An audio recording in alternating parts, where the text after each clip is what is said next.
Hello mga idol. Good morning, good morning. Good morning. Welcome pong muli sa ating channel mga idol. Ito pong muli ang inyong lingkod, si Boyet. Ay muling bumabati ng isang magandang umaga. At siyempre mga idol, sa mga kaindupalop ng ating mundo, naroroon, maging dito sa Luzon, Visayas, Mindanao, nawa ay nasa mabuti kayong kalagayan hanggang sa mga oras na ito. At siyempre mga idol, ang paksa ng ating tatalakayin sa programa natin ito may kaugnayan doon sa ating idol na nagtatanong tungkol sa mga komposisyon na kinakanta ng ating mga idol na singer tulad ng Asin, yung grupo ng Asin. At naniniwala daw ba kayo na ang bawat kantang kinukumpos ay may kahulugan at may pinatutungkulan at may mga pangyayari noon at nangyayari ngayon. Tulad nga nung isang kanta na kinumpos ng ating idol na si Capredi, di ba? Kung napakinggan nyo at napanood nyo yung video ko, ang kumpos ng kanyang kanta ay tungkol sa katarungan. At yung kinumpos ng ating idol na yun, talagang may kahulugan.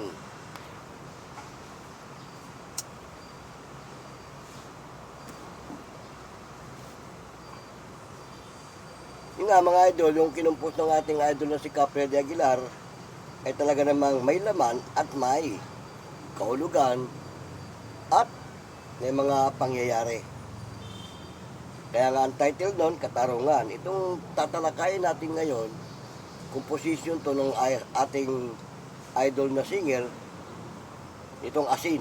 Alam niyo mga idol, itong grupo ng Asin, lahat ng composition niyang kanta, talaga namang may mga kahulugan at may pinatutungkulan sa kanya mga ikinakanta. Tulad ng isang kinanta niya, na tsaka na natin talakayin dito yon dahil medyo malupit yung composition na yon at maraming tatamaan doon sa kantang yon kapag binigyan natin ng paliwanag at binigyan natin ng kahulugan yung kanta. Alam nyo ba ang title ng kanta? Babanggitin ko na rin para sa inyong kapakanan. Ang title ng kanta, Magnanakaw. Yan mga idol, kung napakinggan nyo yung kantang yan at inunawa nyo yung nilalaman ng kanta, sigurado, number 1 tatamaan dyan yung nakapaloob dun sa kanta na magnanakaw. Kaya hindi mo na natin titirahin yan at hindi mo na natin bibigyan ng komento yung kantang yan. Dito tayo sa isang uri ng kanta ng Asin na ating bibigyan ng salaysay o paliwanag kung ano ba ang nilalaman ng kantang ito. Ang title ng kanta mga idol, Masdan Mo Ang Kapaligiran. Di ba? Sa title pa lang nagtatanong na masdan mo ika ang ating kapaligiran. Ano ba nilalaman ng kanta? Narito ang first stance ng kanyang lyrics. Ang sabi niya, wala ka bang napapansin? Saan? Sa iyong mga kapaligiran. Bakit? Sabi niya kasi, kay dumina ng hangin. Pati na ika ang mga ilog natin. Diba yung unang istansya ng kanta, talagang may tinutukoy na, may pinatutungkulan na, at may kahulugan, di ba? Ang sabi nga, wala ka ba napapansin? Pero tayo mga idol chat, may napapansin tayo sa ating kapaligiran. Hindi lang sa kung saan pa man. Diyan lang sa inyong lugar, may papapansin ka na sa kapaligiran mo, di ba? 99.9, may mapapansin ka. Kaya nga ang tanong niya, wala ka bang napapansin sa iyong mga kapaligiran? Pero sa pangkalahatan ng tinukoy niya, kay dumina ng hangin. Alin pa, sabi niya, pati na ang mga ilog natin. O, di ba? Tama naman eh. Tama yung nilalaman ng kanta. O, di ba? Yan, ano pa ang karugtong? Ang sabi niya, hindi nga masama ang pag-unlad at malayo-layo na rin ang ating narating. So, tinutukoy niya dito, hindi nga naman masama ang pag-unlad dahil nga malayo-layo na ang ating narating. Siguro mula pa nung pasimula ng ating mga ninuno hanggang sa atin sa ngayon, malayo na narating. Diba? Sabi, malayo-layo na ang ating narating. Hindi lang dito sa ating bansa, kundi maging sa pambuong mundo. Maunlad na. Halos karamihan ng mga bansa ngayon, maunlad na. At ito nga lang ating bansa, medyo parang nauhuli sa pag-unlad. O, di ba? Sabi niya, malayo-layo na ang ating narating. Bagamat nauhuli tayo sa pag-unlad, malayo na rin ang ating narating. O, di ba? Kaya sabi niya, hindi masama ang pag-unlad. At malayo-layo na rin ang ating narating. Di ba? Ngunit, sabi niya, palibasa malayo na ang narating, masdan mo ang dagat, dating kulay asul, ngayon, sabi niya, naging itim. O, ba't niya nasabing ganun? Ay sa dami nga naman ng mga barkong naglalayag sa dagat, sa karagatan, gaano man kalawak yan, talaga yung mga toxic na ibinubuga ng barko, isa na yan sa nagpapadumi ng dagat. Kaya hindi naman kaila sa atin talaga na ang dagat, marami na rin. Oo. Punta ka nga lang sa mga pier, yung mga pier ng parandahan ng barko. Makikita mo minsan yung paligid ng pier, marumi. O, di ba? Tagtad ng basura. Punta ka lang dyan sa North Harbor, sa South Harbor. Kikita mo minsan marumi. Yun ang sabi niya, masdan mo ang tubig sa dagat, sabi niya, dating kulay asul, ngayon, naging itim. Kaya sabi nga niya ganito, ang mga dumi, sabi niya, ikinalat natin sa hangin, anong sabi niya? Sa langit. Huwag na nating paabutin. O, di ba ganda ng nilalaman? Bakit? Upang kung tayo'y pumanaw man, ibig sabihin, kung mamatay ka man, wala ka sa mundong ito, kung tayo'y pumanaw man, sa langit natin matitikman. O, di ba? Ba't niya sinabing ganun? Ba't niya tinukoy sa kanta yung ganun? Kasi ito nga sabi niya, meron lang akong hinihiling. Sabi niya, sa aking pagpanaw. Ibig sabihin, sa pagpanaw niya o sa pagkamatay niya, sana daw ay tag-ulan. Bakit? Pag tag-ulan nga naman, medyo maganda ang simoy ng hangin at medyo malamig. O, di ba? At yung mga duming ikinalat sa hangin, medyo malilinisan. O, di ba? Sabi niya, ang kanyang hiling sa kanyang pagpanaw, sana ay tag-ulan. Bakit? Gitara daw niya, kanyang dadalin. Siguro, isa siyang singer o gitarista. Upang doon na lang, sabi niya, sa langit, magkantahan. Isa yan sa mga kumumpos siguro ng kantang ito. O, composer siya. Kaya sabi niya, sa langit na lang, tayo magkantahan. O, di ba? Tapos, ano pa sinasabi? Sabi niya, ang mga bata ngayon lang, isinilang o ngayon pa lang isisilang. May hangin pa kaya silang matitikman? O, di ba? Ang sabi pa niya, may mga ilog pa kaya silang lalanguyan? May mga puno pa kaya silang aakyatin? O, di ba? Bakit? Sa layo na nga ng ating narating, yung karamihan ngayon na mga dating magubat na lugar, naging syudad na. At yung mga mapunong lugar na naging syudad, wala na yung puno. O, di ba? Kaya sabi niya, may puno pa kayang aakyatin? Meron siguro, sa ngayon, may mga puno pa rin sa kanya-kanyang loob ng bakuran. Yan. Pero hindi na pwedeng aakyatin kung sino-sinong bata yan. Pribado na yan Yun, kaya ang nilalaman ng kanta, mga idol, kung nanamnamin natin at sasariwain natin, napakaganda. Di ba? Simple lang. Bakit na sinabing ganun? Kasi nga ito, hindi nga naman masama ang pag-unlad kung hindi nakakasira ng kalikasan. Bakit sinabi niya yun? Na hindi masama ang pag-unlad kung hindi nakakasira ng kalikasan.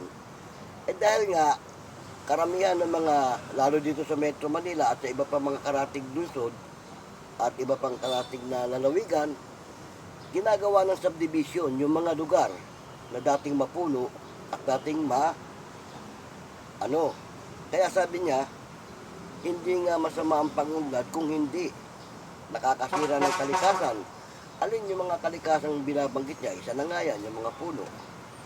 O, yung mga ilog, karamihan ng mga ilog na natakpan na rin. Oo. Kaya sabi niya, nakakasira ng kalikasan. Sabi nga niya, hindi nga masama ang pagunlad kung hindi nakakasira ng kalikasan. O, di ba?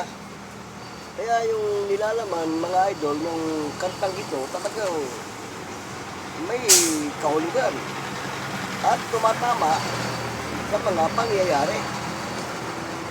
Oo. Tumatama sa mga pangyayari, may kahulugan, at may tinutukoy. Di ba? Tama, mga idol. Kaya ang programa natin, mga idol, ang bawat programa natin, natatalakayin, may kaugnayan sa nilalaman ng bawat kanta. Kasi nga, sinabi ko na nga doon sa una kong programa na ang bawat kanta ay hindi lang basta kinumpos para kantahin. Kaya lang minsan tayo mga nakakapakinig ng kanta, pag medyo nagandahan tayo, lalo't maganda tono, hindi na natin pinapansin yung nilalaman ng kanta. Basta't pakikinggan natin siya, okay lang sa atin. Lalo kung pwedeng isayaw yung tugtog. Yung tono. Kaya hindi natin napapansin yung nilalaman ng kanta. Di ba? Pero kung nanamnamin mo, aalamin mo yung nilalaman ng kanta, alalaman mo kung bakit niya kinumpos yung kantang yun. Tulad nga nito, yung tinatalakay natin, di ba? Bakit niya kinumpos ito? Nakita niya yung mga pangyayari at yung mangyayari. Di ba? Sabi pa niya, ganito, darating ang panahon, mga ibong gala. Bakit? Wala na ikang punong madadapuan. Di ba? Dahil nga, karamihan ng mga puno na nasa lugar na kung saan ay ginawa ng mga subdivision, ginawa ng mga kagaya ito, syudad na, wala ng puno na madadapuan. Kung meron man, mangilan-ngilan. Di ba? Wala na sabi ng puno madadapuan. Ganon, di ba? Sabi niya, darating ang panahon, mga ibong gala, ay wala nang madadapuan. Sabi niya, bakit? Masdan mo, ika, ang mga punong dati ay kay tatag. Ngayon, namamatay dahil sa ating kalokohan. Bakit binanggit niya yung dati dahil sa ating kalokohan? Dahil nga, karamihan sa mga puno, lalo sa mga parting kabundukan, probinsya, tinitira ng mga illegal, laging pinuputol, namamatay. Sabi niya, masdan mo ang dating punong kay tatag, ngayon namamatay dahil sa kalokohan. Sino yung binabanggit niya dito na may kalokohan? Yun nga, yung mga naglalaging. Di ba? Sabi niya, ngayon namamatay dahil sa ating kalokohan. Kaya nga sabi nga niya, hindi nga masama ang pagunlad kung hindi nakakasira ng ating kalikasan. Kaya nga ang tanong, sa nilalaman ng kantang ito, nasisira ba ang kalikasan o hindi? Nasisira. Sa katuparan ng kanta, nasisira ang kalikasan, nasisira. Saksi tayong buhay. Di ba? Pero umuulad. Tupad din yung sinabi niya, hindi masama ang pagunlad. At malayo-layo na rin, sabi niya, ang ating narating. Hindi lang dito sa ating bansa. Buong mundo, malayo na ang narating. Di ba? Anong sabi? ingatan natin, sabi niya, at huwag nang sirain pa. Sabi niya, lahat, bakit niya sinabi? Lahat, sabi niya, ng bagay na narito sa lupa, biyayang galing sa Diyos. Kahit nung ikaw ay wala pa. Ibig sabihin, kahit wala pa tayo, nilalang ng Diyos. Yang mga biyayang yan, sabi, biyayang galing sa Diyos. Kahit nung ikaw ay wala pa. Kaya sinabi niya, ingatan natin at huwag nang sirain pa. Bakit? Sapagkat pag kanya ikang binawi, tayo ay mawawala na. May ibig sabihin ng nilalaman ng kanta na pag kanyang binawi, ibig sabihin, pag winakasan na ng mundo, ng Diyos itong mundo, mawawala na tayo. Di ba? Kaya sabi nga niya, ingatan natin at huwag nang sirain pa. Dahil pag kanyang binawi, tayo ay mawawala na. Ibig sabihin, pag binawi na ng Diyos, lahat ng kanyang nilalang kasama tayo, mawawala na tayo. Di ba? Ang ganda ng kanta.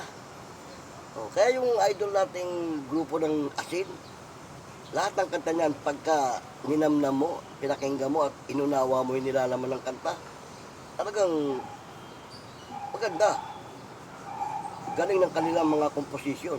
Hindi lang yan. Yung nga, yung una kong binanggit, yung magnanakaw, pag ninamnam mo yung nilalaman nun, maraming tatamaan doon, lalo na yung mga kawatan. Kawatan man sa gobyerno yan, kawatan man kung saan yan, tatamaan doon sa kantang yun. Kasi bibigay ako ng sample doon sa sinabi niya. Ang sabi niya, ang magnanakaw daw, mapagsamantala. Tama o hindi? Tama. Diba? Tapos, magaling magkunwari. Madali mong makikilala. Bakit? Balat kayo daw ang kanyang ginagamit. Kahit hindi naman siya pirata. Anong tinutukoy niya rong balat kayo? At bakit sinabi niyang madaling makilala? Kasi nga, ang isang magnanakaw, hindi lang normal na pagnanakaw sa mga bahay o kung ano pa man na dapat nakawin ang kanyang tinutukoy doon. Ang una niyang tinutukoy doon na magnanakaw na madaling makilala, balat kayong ginagamit, yung mga kasamahan sa trabaho na nagbabalat kayo. Halimbawa, marami tayo napapanood yan sa mga palabas-palabas, opisina, yung schedule sa kanya ng kanyang amo. Pag may bagong pasok na alam niyang kaya niyang anderin, ipapagawa niya rito. Gawin mo to. Ganon. Kaya sabi, madali mo makilala. Ano pang isa sa nilalaman? Sinundot lang natin sandali ito sa kantang magnanakaw. Ano pa isang nilalaman? Ang sabi, meron daw nagnanakaw ng oras. Totoo, hindi. Meron. Sa construction site na lang. Yung mga papetik-petik ang trabaho, pag-alagala doon sa loob ng construction area. Sa halip na magtrabaho. Nagnanakaw, sabi niya ng oras. Puntahan natin yung mga opisina. Oras ng trabaho, andun nagkukwentuhan. Andun nagsiselfone. Andun kung ano-anong ginagawa. Kumbaga, sa ibang salita, pinapatay ang oras. Sa trabaho lang namin, meron akong nakasama na miya nakatingin sa rilo. Di ba? Maganda rin ang nilalaman ng kantang yun. Kaya, kung gusto nyo mapakinggan, i-research nyo sa YouTube. Tapos pakinggan nyo yung buong kanta, tapos namnamin nyo yung nilalaman. At kung isa ka doon sa binabanggit na magnanakaw, huwag ka magdaramdam. Di ba? Talagang yun, maraming tatamaan sa kantang yun. Kaya hindi muna natin tatalakayin yun. Nagbigay lang ako ng mga ilang lyrics. Pero maganda yung mga sinampol ko, di ba? Tama naman, may nagnanakaw sa ng oras. Tapos sabi pa, talino at pawis. Sabi pa nga kung minsan, pati ang galing, minanakaw din. Sabi nga, hindi nagpapapawis, hindi lumuluwa. Ginagamit ang galing sa hindi tamang gawa. Di ba? Yun. Balikan natin itong kapaligiran. Kung gusto nyo maano yan, pakinggan nyo yan, i-research nyo sa YouTube. Balikan sa kapaligiran. Ano sabi? Hindi masama ang pagunlad kung hindi nakakasira ng kalikasan. At ang sabi, ingatan natin, huwag nang sirain pa. Bakit? Sabi niya, pag kanyang binawi, tayong lahat mawawala na. Kasi sabi nga, lahat ng bagay na narito sa lupa, biyaya daw na galing sa Diyos. Totoo naman. Nung lalangin ng Diyos ang ating mundo, kasama na yan. Biyaya yan. Hindi lang yan. Yung pinagkaroon sa yung biyaya, sample, yung hanap buhay mo. Oh. Diba? Yung kalusugan mo. Yung pamilya mo. Biyaya yun eh. Sabi niya, biyayang galing sa Diyos. Kahit nung ikaw ay wala pa. Kaya sabi nga, ingatan natin, huwag nang sirain. Dahil pag kanyang binawi, tayo mawawala na. Yun, ang nilalaman ng kanta, mga idol. Maganda, di ba? Tapos inulit na naman niya. Meron lang daw siyang hinihiling sa kanyang pagpanaw, sana tagulan. At yung kanyang gitara, ay kanyang dadalhin. Para daw, sa langit na lang, magkantahan. Ang tinutukoy niya ron, sakaling pumanaw na tayong lahat, at magkasama-sama tayo doon sa langit, kung sa langit tayong lahat patutungo, doon na lang daw magkantahan. Kaya yung singer natin na Asin, grupo ng Asin, pag napakinggan niyo yung mga kanta, siguro naman lahat kayo nakapakinig na ng kanta ng Asin eh. Di ba? Magaganda, nilalaman ang kanilang kanta. Oo. Yan, napagkukwentuhan lang naman natin kasi nga, ang paksa ng ating mga tatalakay sa bawat programa natin, nauukol sa mga kahulugan ng kanta. Kalimutan mo na natin itong mga napapanahong isyu, nakakasawa na rin, paulit-ulit na lang yung mga tinatalakay, tulad ng yung mga sabongerong nawawala, yung tungkol kay Sara Duterte na yan, at kung ano-ano pa mga impeachment, kung ano-anong patikos kay Marcos. Wala eh. Ang bansa natin magulo na. Lahat, pati mambabatas natin, sila-sila, hindi magkasundo. Oh. Sasabayan pa, sasakyan pa ng mga kapwa nating vlogger na sa halip magbigay ng magandang impormasyon, paguguluhin pa lalo yung tao. Oh, di ba? Nagbibigay ng pangit sa pandinig na impormasyon, pangit sa ano. Oh. Wala. Kaya lang, ang nakakatakot yan, pag natuliro ang utak ng ating Pangulo, sobrang bait eh. Oh, kung ano-anong batikos, di ba? Pag yan napuno, yun ang nakakatakot. Baka maulit yung ginawa ng kanyang ama. O, di ba yung kanyang ama nung napuno na sa mga pangyayari? O, yun ang hindi natin alam. Kaya kalimutan mo natin yan, yung mga ganyang uri ng napapanahong isyu. Dito na lang tayo sa mga kanta. At may magaganda pa tayong mapupulot na kahulugan. O, di ba? Tulad itong tinatalakay natin. O, di ba? Ang kapaligiran. Maganda nilalaman, di ba? At merong pangyayari. At may pinatutungkulan. Lahat ng nilalaman ng kanta, nangyayari noon at nangyayari ngayon. O, di ba? Kaya nga, yan, salamat ng marami kahit sa maikling sandali, sinamahan niyo ako sa programa nating ito. Subaybayan niyo yung mga susunod pa natin tatalakayan, may kaugnayan pa rin ito sa mga kanta ng ating mga idol na mga awit sa larangan ng musika. O yung mga kompositor ng mga awit sa larangan ng musika. Di ba? Ilan lang yan, Asin. Meron pa tayong marami pa tayong dapat talakayin. Kagaya ng ating Capredi. Isa lang sa kanta ng Capredi ang ating tinalakay. Dito sa Asin, isa rin. O, sa mga susunod pa, meron tayong tatalakayin ulit. Kaya kung meron kayong mga katanungan at meron kayong mga comment, lagyan nyo lang dyan sa comment section para matalakay natin sa mga susunod pa nating mga video. O, di ba? Magbibigay pa ako ng mga ilang sample sa mga kanta na may mga kahulugan. Yun lang kanta ni yung idol natin si Florante. O yung kanta niya na itong Upuan. Kung napakinggan niyo yung kantang Upuan, ayun, maganda rin yun. May patama din yun sa mga nanunungkulan, lalo na sa ating pamahalaan. Ang sabi ron, sample, bibigyan ko ng sample. Nakaupo ako, sabi niya. Lumalamon sila. O, sino yun? Ibig sabihin, Pangulo siya, nakaupo siya, lumalamon sila, yung mga aliporis niya. Di ba? Yun, pag napakinggan nyo ng buo yung kantang yun, maganda rin yun. Oo. Tsaka yung kanta rin ng asin na bayan ko. Kaya maraming mga magagandang kanta, mga idol, na ang kahulugan, talagang karamihan, may mga patama sa mga dapat tamaan. Kaya kasabi nga bato-bato sa langit, ang tamaan, wag magalit. Sabi nga kanta lang naman yan pero may kahulugan. Tulad ng kanta ng ating idol na si Fred Panopio, Sumalangit Nawa ang kanyang kaluluwa, na mahinga na rin siya O yung kanta niya na Pitong Gatang, pag napakinggan niyo yun mga idol, maganda rin ang nilalaman ng kantang yun. Di ba? At sabi nga niya, sample, bibigyan ko ng sample. Sabi niya, ito ay hindi chismis na pag-uusapan lang. Walang labis ika, walang kulang. Di ba?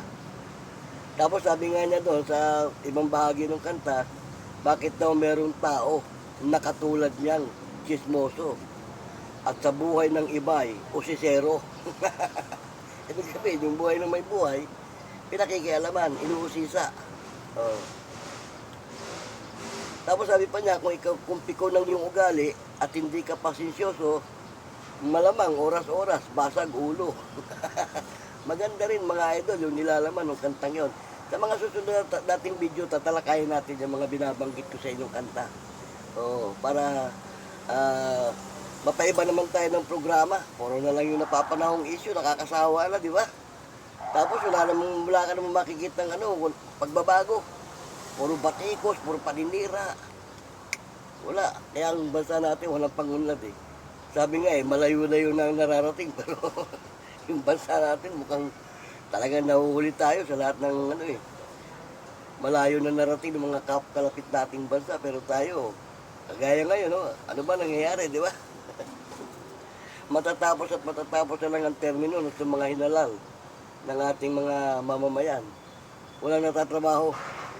Kaya nga sabi ng mga ibang kapwa nating vlogger pagtrabaho na kayo, sayang ang boto ng tao sa inyo. Pero anong ginagawa? Wala. Yung mga hindi dapat trabahuin, yung mga inaasikaso. Kagaya ng ating pangalawang Pangulo, si Sara, wala nang inatupag. Diba? Kundi tungkol sa ama niya at tungkol sa kung ano-ano pa man. Pero kalimutan muna natin yan. Wala tayo dyan. Hindi yan ang paksa ng ating tinatalakay. Meron pang isang kanta na ating idol, kagaya lang ng kanta ni Mike Hanupol, yung Laki sa Layaw. Di ba? Maraming mga kanta na talagang may kahulugan. Yung kanta ni Pepe Smith na Panahon. Paano sabi? Masdan mo ang mga ulap, balikan mo ang iyong alaala. Di ba? Mga araw ika na lumipas sa iyong buhay. Magaganda. Yung kay Pepe Smith na kantang yun, kahit ganun yun, maganda yun. Yung anong title yun?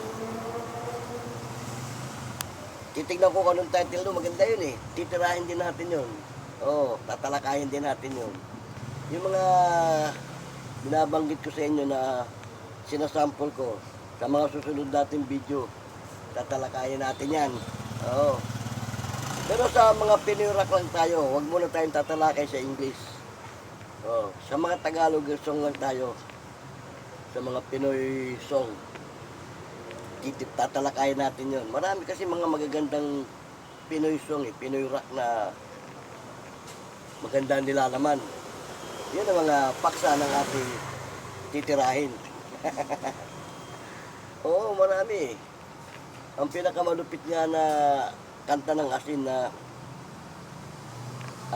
maraming tatamaan yun nga, yung uulitin ko yung magnanakaw, pero parang ayaw kong talakayin yun kasi bukod sa maraming tao sa gobyerno ang tatamaan nun, halos lahat kasi ang tinukoy na kanta nun magnanakaw which is tama yung nilalaman. Subukan nyo, pakinggan nyo yung kanta. I-research nyo sa YouTube. Oh, kaya inuulit-ulit ko sa inyo kasi baka sabihin nyo bakit hindi mo talakayin kung talagang maganda yung kantang yan? Di ba? Pero kung may magre-request, may magko-comment dito, tatalakayin natin yung kantang yan. Pero pag tinalakay natin yan, pag nagpapauna ko na, sana kung sino yung mga tatamaan, huwag naman magagalit. O dahil kanta lang yan eh. O, kagaya ng sinabi ni Fred Panopio doon sa kanyang kanta na Pitong Gatang. Di ba? Sabi niya, ito na hindi chismis, na pag-uusapan lang. O, di ba? Napag-uusapan lang naman. Kaya nga, yung mga kanta talagang sa totoo lang, sana nasagot ko yung tanong nung ano natin yung ating viewer na totoo raw ba na ang mga kanta may kahulugan at hindi lang basta ginawang kanta yan. Talagang merong pinatatamaan yan at merong pinatutungkulan. Totoo. Dahil nga, subaybayan mo. Ikaw na sa sarili mong idol na nagtanong sa akin, pumili ka ng isang kanta na sa tingin mo may nilalaman. Pag-aralan mo yung nilalaman ng kanta. Di ba? O yun na lang magnanakaw, uungkatin ko. Sige. Hanapin mo sa YouTube yon, patugtugin mo, namnamin mo yung nilalaman ng kanta. Di ba? Okay na salamat ng marami mga idol at sinamahan nyo ako sa Making Sandali nitong ating programa. At nawa ay pinakuha kayong konting aral o idea dito sa ating tinatalakay. Hindi naman na tayo makikisaw-saw doon sa mga napapanahong issue kasi wala walang kakwenta-kwenta. At pag napanood mo yung mga ating mga kapwa-vlogger tungkol sa mga kanya-kanyang imbis matutuwa ka, mabubuisit ka eh. Di ba? Tama? Kaya ayoko muna makisaw-saw sa ganun. Okay na kung muli inyong lingkod, si Boyet, ay pansamantalang nagpapaalam. Hanggang sa muli, paalam!